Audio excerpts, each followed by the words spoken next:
मैंने कल से लेके आज तक सभापति महोदया सारे विपक्ष के भाषण को सुना।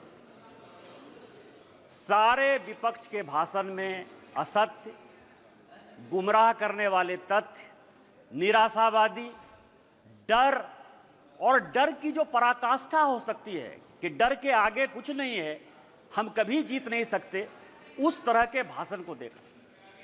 यहां विपक्ष के नेता ने भाषण दिया, सभापति महोदया, मैं वो नहीं हूं जो हूं, जो मैं दिखता हूं वो मैं नहीं हूं।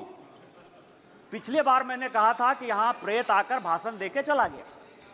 इस बार जो मुझे लगा उनके भाषण से कि एक फिल्म हमने देखी थी मिस्टर इंडिया, अनिल कपूर जो है किसी को दिखते नहीं है, फिर दिख जाते हैं। यदि लाल जो है कहीं दिखाई देगा तो वो मिस्टर इंडिया के अनिल कपूर हैं, जो दिखते हैं वो नहीं दिखते हैं, जो दिखते हैं वो नहीं दिखते। विपक्ष का क्या डर है सभापति महोदया, ये आप समझिए। गॉस्पेल ट्रुथ के आधार पर असत्य को सत्य बनाने की कोशिश कर रहे हैं। पूरा विपक्ष जो मुस्लिम की राजनीति करता रहा, आज हिंदू हिंदू चिल्ला रहा है। जिस लोकसभा से अवधेश, जिस लोकसभा से अवधेश पासी एमपी है, उसका नाम फैजाबाद है। किसी ने फैजाबाद नहीं कहा, सबने अयोध्या कहा। यही भारतीय जनता पार्टी की जीत है, यही मोदी की जीत है। और मैं प्रधानमंत्री जी को बधाई देना चाहता हूं, धन्यवाद देना चाहता हूं। रामायण की एक चौपाई है कि राम रमापति करधन लेहु, खैंचत चाप मिटई संदेहु। उन्होंने पूरे देश को यह मैसेज दे दिया कि यह देश हिंदू है, हिंदू राष्ट्र है और मुसलमान के नाम पर कोई राजनीति नहीं हो सकती है। फैजाबाद का नाम अपोजिशन के किसी आदमी ने नहीं लिया। क्या सत्य है? इन्होंने कहा हमारे ऊपर ईडी आ गई, हमारे ऊपर सीबीआई आ गई, हम किसी से नहीं डरते। आप वहां चले गए, बांसवाड़ा चले गए, आपने क्या भाषण दे दिया, क्या जीत गए? मैं एक ऐसा शख्स हूं, अखिलेश जी सुनिए आराम से, मेरे ऊपर कांग्रेस और जेएमएम ने 44 केस किए। मेरे 80 साल 85 साल के माँ पिताजी के ऊपर केस हुए। गैलरी में मेरी वाइफ बैठी हुई है, मेरे बच्चे बैठे हुए हैं, उनके ऊपर केस हुआ, भाई के ऊपर केस हुआ। और सरकार ने आरटीआई मैंने मंगाया है, 10 करोड़ रुपया हाई कोर्ट और सुप्रीम कोर्ट में मेरे से केस लड़ने के लिए किया। मैं जब चुनाव लड़ने के लिए गया, राहुल गांधी जी की यात्रा हुई, मल्लिकार्जुन खड़गे का 2 कार्यक्रम हुआ, प्रियंका गांधी जी गई, उन्होंने कहा कि मैं चैम्बर में बैठा रहता हूं और मैंने कहा कि मैं मोदी का सिपाही हूं, मैं भारतीय जनता पार्टी का सिपाही हूं और मैंने वचन लिया, प्रण लिया कि मैं जनता के पास वोट मांगने नहीं जाऊंगा। 2 मार्च को पार्टी ने मेरा टिकट अनाउंस किया, 2 मार्च को मेरा चुनाव 1 जून को हुआ। 90 दिन के पूरे कैंपेन में मैंने जनता से वोट नहीं मांगा और मैं यहां पार्लियामेंट में जीत कर आया, आपको हरा कर आया हूं। जिस क्षेत्र से हेमंत सोरेन विधायक हैं, उस जिले का मैं सांसद हूं और आदिवासी बाहुल इलाके से मैं 10,000 वोट से जीत कर आया हूं। मेरा समय है, आप सुनिए, मेरा समय है, 5 मिनट में खत्म नहीं होगा ये बातें। किस तरह का सत्य और असत्य की बात कर रहे हो आप कह रहे हो, मुस्लिम की बात कर रहे हो, मंगलसूत्र की बात कर रहे हो कि प्रधानमंत्री जी ने घुसपैठिया कह दिया। हां, प्रधानमंत्री जी ने घुसपैठिया कह दिया। 2009 में सभापति महोदया आप मंत्री थी। 2009 से इस संसद में, इस सदन में मैं 200 बार बोल चुका हूं कि मैं जिस इलाके से आता हूं, बांग्लादेश, वहां बांग्लादेशी घुसपैठिया बढ़ा हुआ है संथाल परगना में। चाहे वो जामताड़ा हो, पाकुड़ हो, साहबगंज हो, मुर्शिदाबाद हो, मालदा हो, किशनगंज हो, अररिया हो। और हालत यह है, हमारी स्थिति यह है कि यहां विजय हाजदा बैठे हुए, मैं उनसे पूछ रहा था, गोपीचक एक गांव है, गाय काट दिया और गाय काटने का जब मुसलमानों ने प्रतिरोध किया, अभी 15 दिन पहले पूरे बांग्लादेश वहां से आके बांग्लादेशी घुसपैठिए जो अपने आप को पश्चिम बंगाल का नागरिक कहते हैं, उन्होंने हमारी बहू बेटी का इज्जत लूटा, उनके घर को जलाया, उनके घर को भगाया। आप कह रहे हो कि वो बांग्लादेशी घुसपैठिए नहीं है, उनकी जनसंख्या नहीं है। स्पीकर साहब आ पूरे देश भर में, मैं गोपी चक की बात कर रहा हूं। सभापति महोदया, पूरे देश में परिसीमन हो गया, पूरे देश में परिसीमन हो गया। आप आदिवासी की बात करते हो, आप पिछड़े की बात करते हो, हमारे यहां परिसीमन नहीं हुआ। आदिवासी की संख्या जो 36% थी वो 26% हो गई। ये पूरे देश को जानने की आवश्यकता है। 1 लोकसभा का सीट आदिवासी का और 3 विधानसभा का सीट घट रहा है। परिसीमन नहीं हो गया, घुसपैठिए बढ़ रहे हैं, आदिवासी लड़कियों के साथ शादी हो रही है, धर्मांतरण हो रहा है। इसके बाद भी आपको लगता है कि प्रधानमंत्री घुसपैठिए की बात नहीं करेंगे? किस तरह की राजनीति कर रहे हो आप? मैं आपको बताऊं सभापति महोदय, शिव की बात होती है, हम उस विचारधारा के लोग हैं। अधजल गगरी छलकत जाए, जिसको कुछ समझ में नहीं आती। यदि आपको शिव का ही दिखाना था, गुरु नानक का दिखाना था, तो मंदिर चले जाते यार, गुरुद्वारा चले जाते। इस पार्लियामेंट में फोटो क्यों दिखा रहे? चले जाते ना। और जिस अभय मुद्रा की बात कर रहे हैं, मैं ब्राह्मण हूं और मुझे गर्व है कि ब्राह्मण हूं। जिस अभय मुद्रा की बात करते हो, भगवान शंकर को 4 हाथ है, 4 हाथ है, 1 हाथ नहीं होता है। और हस्त मुद्रा में ऐसे भी हाथ है, ऐसे भी हाथ है, ऐसे भी हाथ है। 28 मुद्राएं हैं। और 28 मुद्रा क्या है जो माननीय मोदी जी कह रहे हैं, ये सबको जानने की आवश्यकता है। एक मुद्रा वो है जिसके हाथ में डमरू बजा हुआ है। डमरू मतलब स्टार्ट करिए, प्रकृति को स्टार्ट करिए, जीवन को स्टार्ट करिए, गरीबों के लिए काम करना स्टार्ट कीजिए। दूसरे हाथ में क्या है? डिस्ट्रॉय करना। अग्नि है भगवान शिव के हाथ में। वो ये कहता है कि जो भ्रष्टाचारी है, जिसने जनता का पैसा लूटा है, उसको जेल भेजिए। तीसरा हाथ है जो ये कहता है कि जनता को खाना खिलाइए। और चौथा हाथ है कि कभी भी विकसित भारत के लिए, भविष्य के लिए, इंसॉल्वेशन के लिए, ये भगवान शिव हैं। आपको यदि धर्म नहीं पता है यार, कहां से धर्म के बारे में पता करोगे? त्रिशूल जो है भूत, भविष्य और वर्तमान की व्याख्या करता है, इसीलिए वो त्रिशूल है। और हमारे प्रधानमंत्री भूत, भविष्य और वर्तमान को देखकर विकसित भारत के संकल्प के साथ आगे बढ़ रहे हैं। इसलिए ये बात आपको समझ में नहीं आएगी।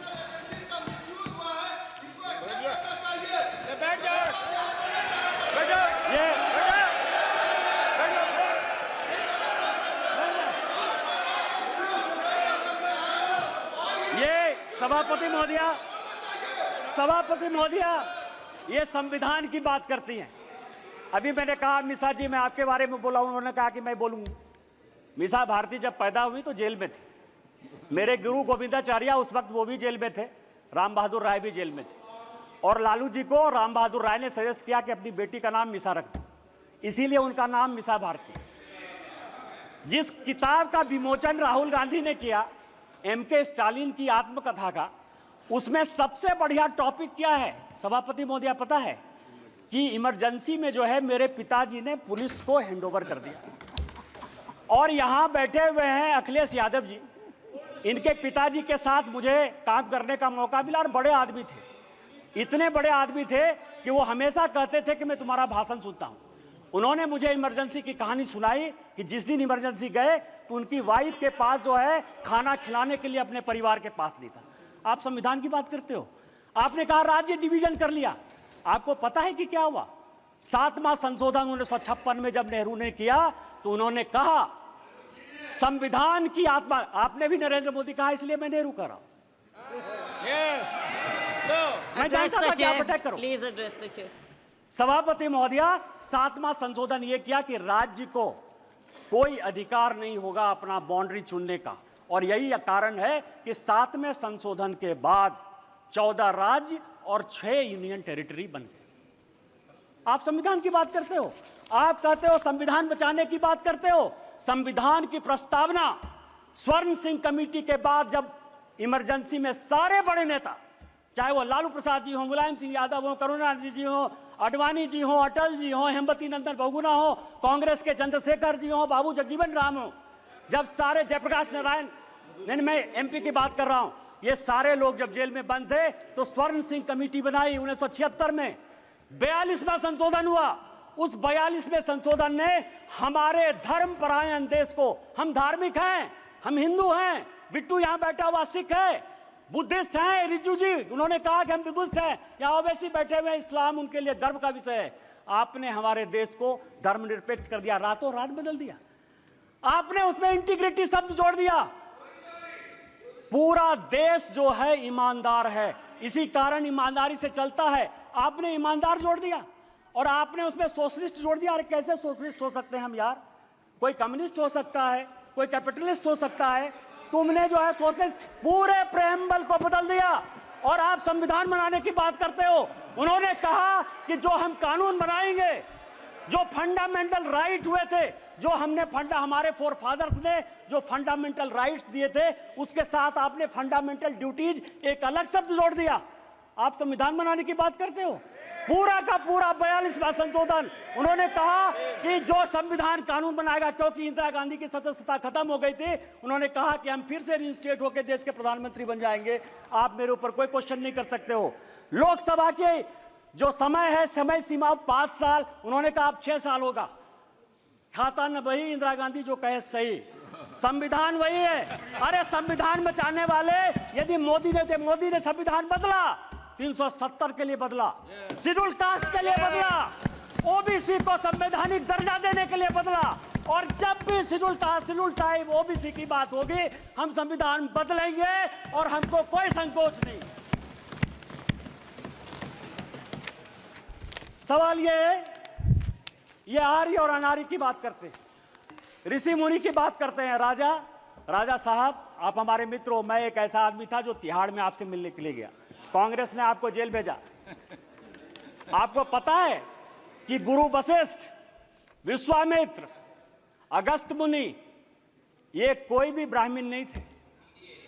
रामायण, महाभारत, गीता लिखने वाले कोई भी ब्राह्मण नहीं थे।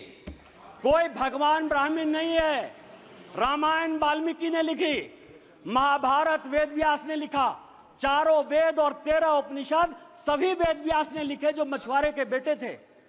और चाहे वो ऋषि अगस्त हो, ऋषि कन्नन हो, आप जो है आर्य और अनार्य के बीच में, और आप ही के सांसद, कांग्रेस के सांसद 1952 में जिस कांग्रेस के सांसद रामधारी सिंह दिनकर को नेहरू जी संसद बनाकर लेकर आए, सांसद रहे, 12 साल रहे, देश के बहुत बड़े कवि, उन्होंने संस्कृति के 4 अध्याय लिखे। उस संस्कृति के 4 अध्याय में उन्होंने लिखा कि ना कोई आर्य है ना कोई अनार्य है। जो हरिजन, जो शेड्यूल कास्ट तमिलनाडु का है, वही कलकत्ता का ब्राह्मण है, और जो कलकत्ता का ओबीसी है, वही पंजाब का जो है सिख है। ये उन्होंने लिखा, कांग्रेस ने लिखा, आपके सांसद ने लिखा। हमें तो गर्व है, ये देश एक है, न जाति है न बिरादरी है। आप किस तरह की बात करते हो, जाति प्रथा की बात करते हो। मैं एक बात कहना चाहता हूं, यहां जितने बुजुर्ग लोग बैठे हुए, स्वागत राय दी बैठे होंगे, आज से 50 साल पहले किसी बड़े घर में, किसी गांव में कहीं कोई शौचालय नहीं होता था। चाहे बड़े परिवार की महिलाएं हो या छोटे परिवार की महिलाएं हो, वो खेत में जाती थी। तो जब खेत में जाती थी तो मेहतर प्रथा कहां से आ गया? जो मुगलों ने दिया, आप उसको सही मान रहे हो, और आप पूरे देश को जो है हिंदुत्व के नाम पर, आर्य के नाम पर, अनार्य के नाम पर, इस्लाम के नाम पर केवल गुमराह करने की कोशिश करते हो। ये गॉस्पेल ट्रूथ को बंद करो, ये काना बंद करो, और देश को जो है साथ लेकर चलने की बात करो। बस मैं अंत में, सभापति महोदय, एक पॉइंट है कि कल कहा गया कि स्पीकर साहब जो है झुक के प्रधानमंत्री जी को जो है अभिवादन किए और राहुल जी को ऐसे। आज मैंने एक फोटो देखा थल सेना अध्यक्ष का, वर्दी में कहा जाता है कि किसी को प्रणाम नहीं करना चाहिए। आज सारे अखबारों में थल सेना अध्यक्ष का फोटो छपा है और वो अपनी मां को पैर छू के वर्दी में प्रणाम कर।